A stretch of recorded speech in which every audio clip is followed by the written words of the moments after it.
کچھ تھوڑے سے خوشگوار نظر آئے تو وہ حبشہ سے واپس مکے جب پلٹے تو ان کے بدن پہ جو چادر تھی وہ جگہ جگہ سے پٹی ہوئی تھی۔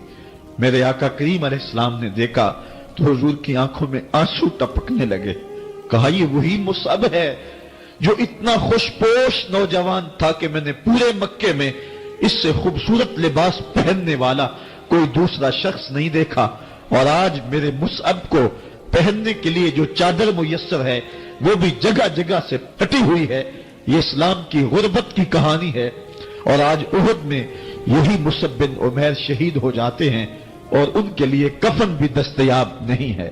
حضور نے کہا جو میرے چچا کے لیے 2 چادریں لائی ہیں ان میں سے ایک کا کفن مصعب کو دے دو نا، اور دوسری چادر سے کفن میرے چچا کو دے دیا جائے۔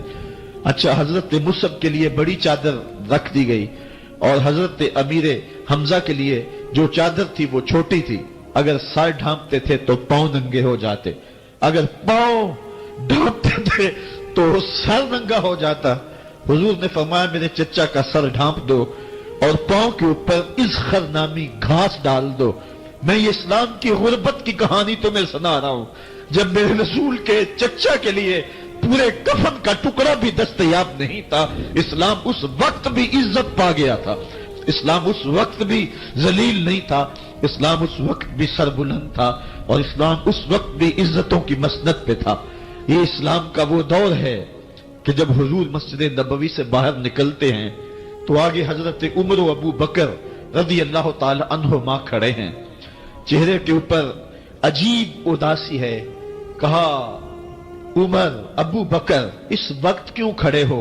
عرض کی حضور بھوک نے گھر میں ٹکنے نہیں دیا، ہم نے چاہا حضور کا چہرہ دیکھ لیں تو کچھ پیاس بجھ جائے، کچھ بھوک مٹ جائے۔ حضور نے فرمایا میرا حال بھی یہی ہے، جس چیز نے تجھے گھروں سے نکالا ہے وہی چیز مجھے گھر سے نکال لائی ہے۔ چلتے ہوئے حضرت ابو ایوب انصاری کے گھر کے قریب سے گزرے،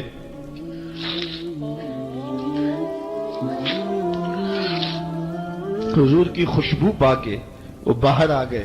عرض کی بندہ نواز آج میرے مہمان نہیں بنتے؟ حضور نے کہا تمہاری مرضی۔ گھر لے گئے، چٹائی بچھائی، حضور کو بٹھایا، گھر والوں کو بکری کا بچہ ذبح کر کے دیا، کہا جلدی جلدی کھانا تیار کرو، میرے آقا کو بھوک لگی ہوگی۔ یہ کہہ کے واپس آئے، حضور کے پاس بیٹھے، نظر چہرے پہ پڑی تو گھبرا گئے۔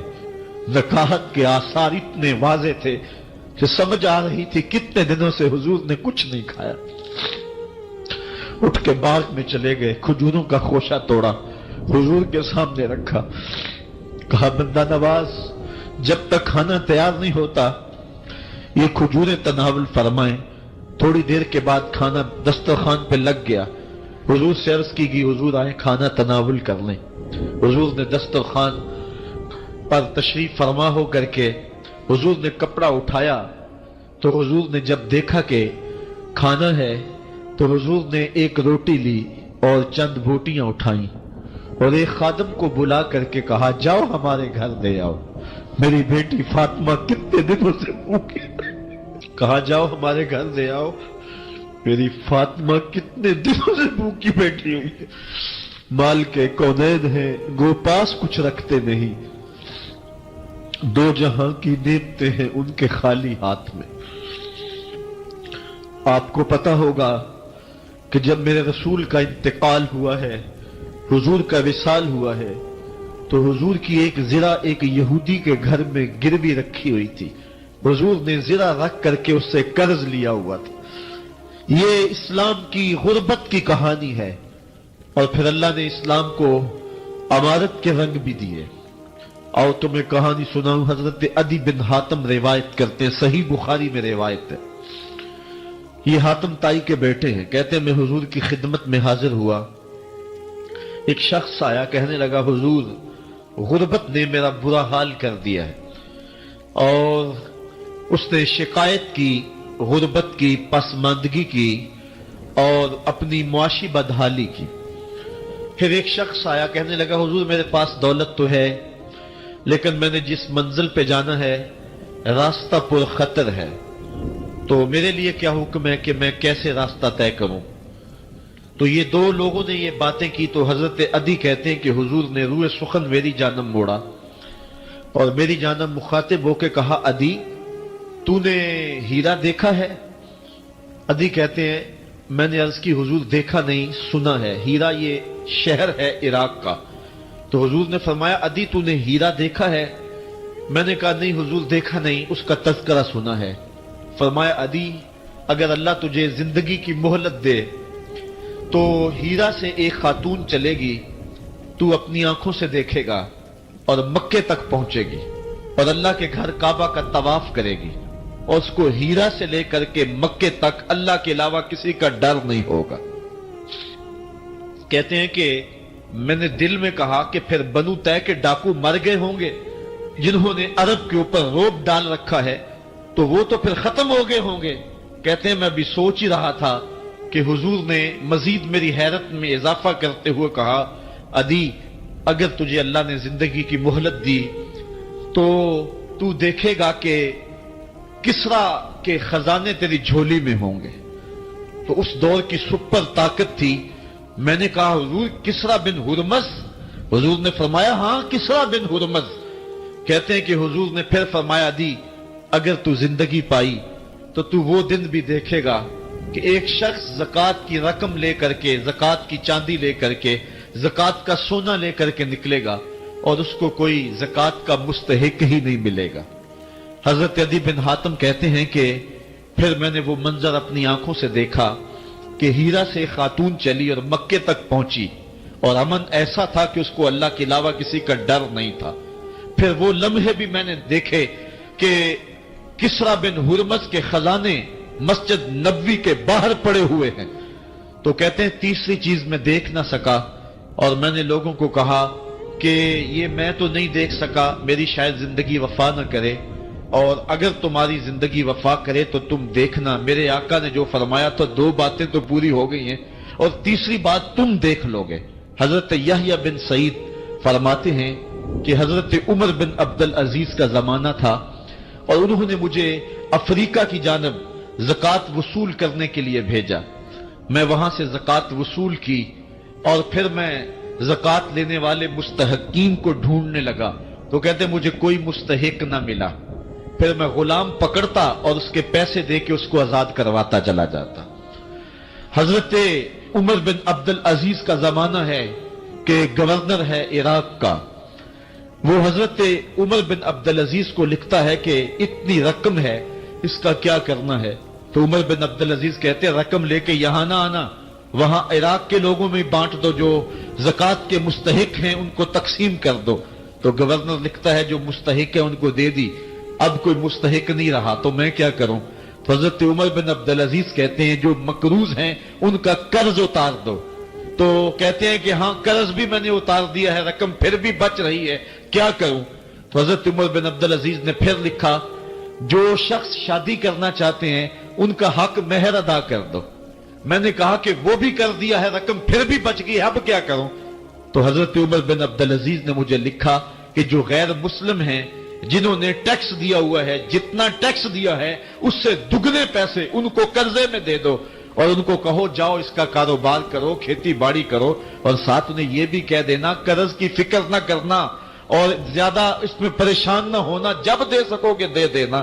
یہ دور بھی پھر اسلام نے دیکھا اور یہ گھڑیاں بھی دیکھی، جب چیتھڑے پہنے ہوئے تھے، جب پیوند لگے لباس پہنے تھے، جب پیٹ میں ڈالنے کے لقمہ بھی نہیں تھا، اللہ کا دین اس وقت بھی غالب تھا، اور جب گلیوں کے اندر ریشم بکھرا ہوا ہوتا تھا کوئی اٹھانے والا نہیں تھا، دین اس وقت بھی غالب تھا۔ دین کا غالب ہونا یا نہ ہونا اس کا تعلق جو ہے وہ مال و دولت سے نہیں ہے۔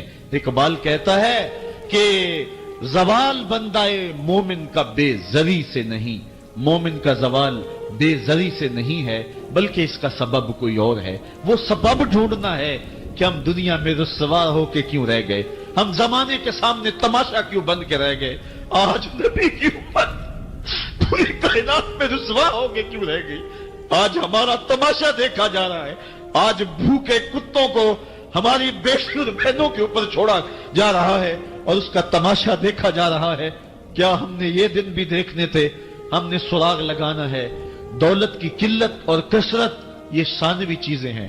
ہم نے تاریخ میں دیکھا ہے ہم کبھی مالی طور پہ کمزور تھے، رسوا نہیں ہوئے۔ اور ایک روایت حضرت سلیمان بن سرد رضی اللہ تعالی عنہ سے مروی ہے، کہتے ہیں کنت جالسا مع النبی صلی اللہ علیہ وآلہ وسلم، میں حضور علیہ السلام کی مجلس میں بیٹھا ہوا تھا، دو لوگ تھے، وہ آپس میں الجھ رہے تھے، ان میں سے ایک شخص کا چہرہ غصے سے سرخ ہو گیا، رگیں پھولی ہوئی تھیں، اور ایک دوسرے کے لیے سب و شتم کا ماحول پیدا ہو گیا تھا۔ اللہ کے رسول صلی اللہ علیہ وآلہ وسلم نے ارشاد فرمایا، میں ایسا کلمہ جانتا ہوں کہ اگر یہ کلمہ پڑھ لیں تو ان کا یہ غصہ زائل ہو جائے گا، ان کی جو کیفیت ختم ہو جائے گی، اور وہ کیا ہے؟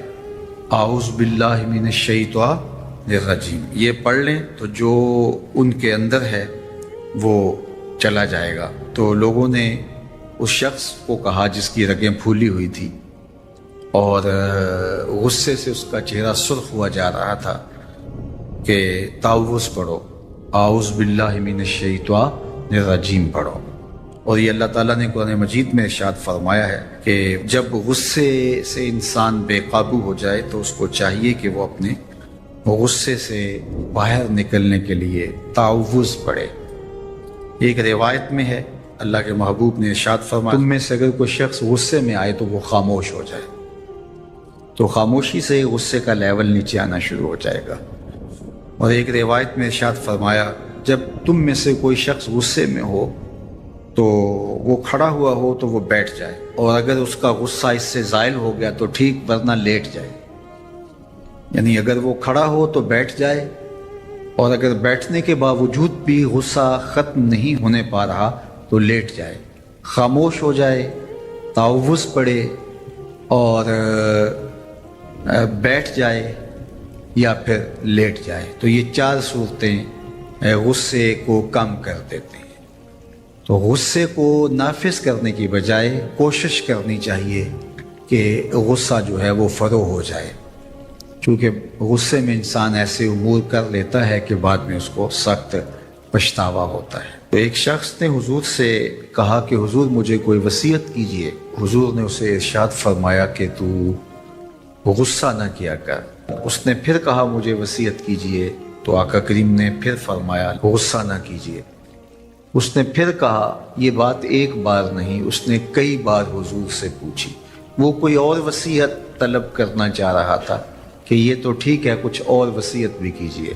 اس سے ایک تو اس شخص کی ذاتی صورتحال ایسی ہوگی، اور دوسری یہ ہے کہ اس نصیحت کی اہمیت کے پیش نظر کہ غصہ جب انسان کو آتا ہے تو وہ مغلوب ہو جاتا ہے اور بہت غلط فیصلے کر بیٹھتا ہے، اس لیے بار بار ایک نصیحت پر تاکید کرنا اور اس کا تکرار کرنا اس امر کی طرف توجہ دلاتا ہے کہ ہمیں معاملات کے اندر بہت معتدل رہنے کی ضرورت ہوتی ہے۔